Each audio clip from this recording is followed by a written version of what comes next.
Xin chào tất cả các bạn. Hôm nay mình sẽ giới thiệu với tất cả các bạn một cái slime mình mới làm hồi sáng. Slime này dành cho Halloween.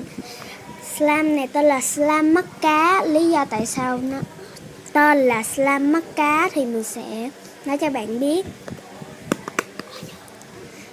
Ở dưới này nó có một cái mắt cá nè, nhưng mà mắt cá này mắt cá giả chứ không phải là mắt cá thiệt. Bây giờ mình sẽ chơi nha. Rất là dẻo luôn. Hồi nãy thì nó cứng nhắc à. Mình bỏ thêm một chút nước thì nó đã nhiều hơn. Đây là mắt cá màu vàng. Đây màu tím. Bây giờ mình sẽ mở cái này ra một bên. Hồi nãy nó cứng ngắc luôn, bây giờ nó dẻo nhẹo. Rất là đã luôn.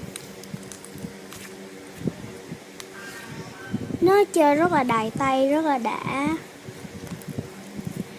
Video giới thiệu slime của mình đến đây đã hết rồi. Nếu các bạn thích video của mình, đừng quên bấm like, đừng quên đăng ký và chia sẻ với bạn bè nữa nhé.